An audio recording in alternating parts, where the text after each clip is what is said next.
Haunted hospital JNIMS Jawaharlal Nehru institute of medical science hospital Manipur में situated है। बहुत सालों से यह hospital essential medical services public को प्रोवाइड करता आया है, पर इस हॉस्पिटल के बारे में बहुत सी अफवाहें हैं जो अब धीरे धीरे बढ़ती ही जा रही हैं, और इन अफवाहों की माने तो यह जगह हॉन्टेड है। कहा जाता है कि यहां गायनाकोलॉजी डिपार्टमेंट और उसके पास वाले वॉशरूम्स और कॉरिडोर रात के समय में सेफ नहीं है। ऐसी ही एक रात को नर्स अनंता, जिसने JNIMS हॉस्पिटल हाल ही में ज्वाइन करा था, रात को गायनाकोलॉजी डिपार्टमेंट में एक पेशेंट को अटेंड कर रही थी कि तभी अचानक से उसे कॉरिडोर में किसी के रोने की आवाज आई। उसने सोचा कि इतनी रात को कौन रो रहा है, तो वो कॉरिडोर में जाकर चेक करने लगी। उसे कॉरिडोर में भी रोने की आवाज तो आ रही थी, लेकिन उसे कोई दिख नहीं रहा था।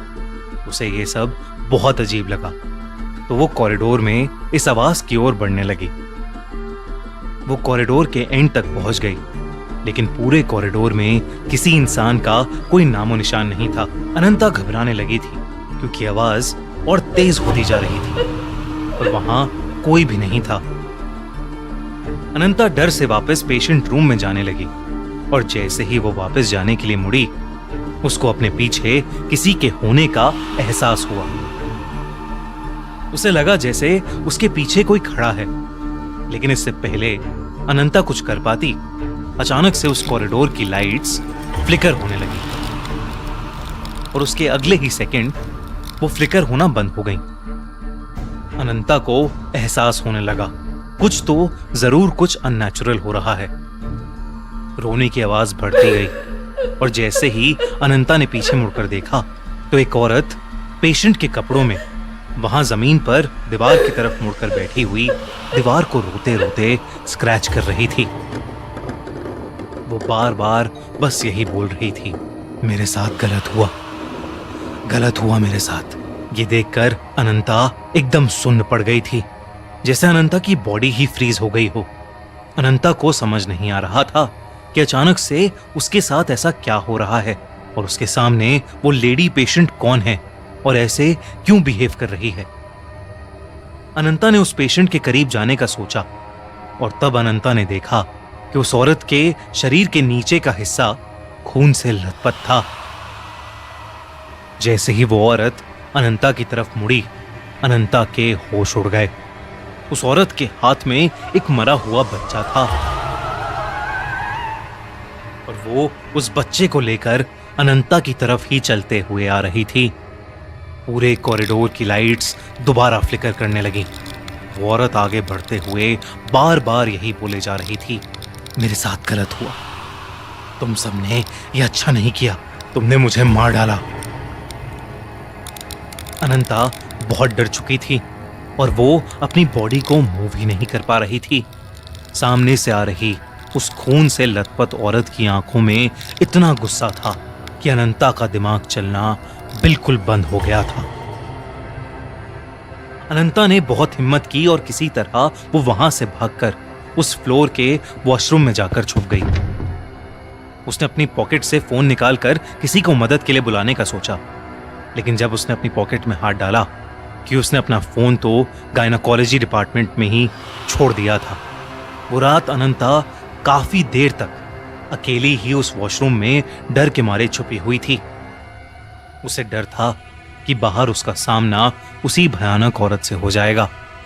तभी अचानक से बाथरूम के दरवाजे पर जोरों से खटखट हुई, और फिर अचानक बंद हो गई।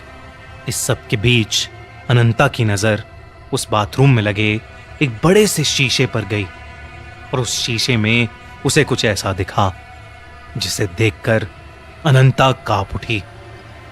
उस मिरर की रिफ्लेक्शन में वही खून से लथपथ औरत अनंता के ठीक पीछे खड़ी थी। अनंता डर के मारे पीछे मुड़ी, लेकिन वहां कोई नहीं था। अनंता को लग रहा था कि वो पागल होती जा रही है। वो बस कुछ भी करके उस वार्ड से निकलना चाहती थी। वो जानती थी कि बाकी सभी नर्सें ऊपर वाले फ्लोर पर मौजूद नर्स वार्ड में थीं, पर वहां जाने का रास्ता उसी कॉरिडोर से होकर गुजरता था जहां पर उसे पहले वो भयानक औरत दिखी थी। पर अब अनंता के पास और कोई रास्ता नहीं था। उसने डिसाइड किया कि वो सीधा दौड़ती हुई ऊपर वाले फ्लोर पर चली जाएगी और बिना कुछ सोचे अनंता ने कॉरिडोर की तरफ दौड़ लगाई और भागते हुए उसका पैर किसी चीज से टकराया और वो नीचे गिर गई। जब उसने देखा कि वो किस चीज से टकराई तो उसका पूरा शरीर सफेद पड़ गया। जमीन पर उसी औरत की लाश पड़ी थी जो उसे कुछ देर पहले कॉरिडोर में दिखी थी। उस औरत की बॉडी को देखते ही अनंता को दौरे पड़ने लगे और वो बेहोश हो गई। अगले दिन उसकी आंख खुली तो वो खुद उस हॉस्पिटल में एक पेशेंट थी। उसे ड्रिप लगी थी और कई नर्सेज उसके आसपास बैठी थीं। अनंता ने सभी को अपने साथ हुआ हादसा बताया पर किसी को उसके ऊपर विश्वास नहीं हुआ। सबने उसे कहा कि वो अपनी जॉब के चलते अपनी सेहत का ख्याल नहीं रखती और उसे कुछ दिनों की छुट्टी लेनी चाहिए। उसी दिन की शाम को जब अनंता के रूम में कोई नहीं था, एक बूढ़ी नर्स वहां आई और उसने अनंता को बताया कि वो उस पर विश्वास करती है और जो औरत उसे कल रात को दिखी उसका नाम शयाना था। करीबन 20 साल पहले शयाना को अपनी प्रेगनेंसी की लास्ट वीक में एक एबनॉर्मल पेन हुआ था और उसके चलते उसे हॉस्पिटल में एडमिट किया गया था। प्रेगनेंसी में कॉम्प्लिकेशंस के चलते डॉक्टर्स ने शयाना की फैमिली को बताया कि उनके बच्चे या शयाना में वो किसी एक को ही बचा सकते हैं।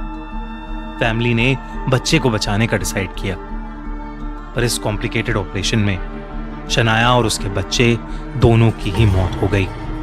पर कुछ समय बाद ही शयाना के हस्बैंड के घर में एक बहुत भयानक आग लग गई और उसका पूरा परिवार जलकर मर गया।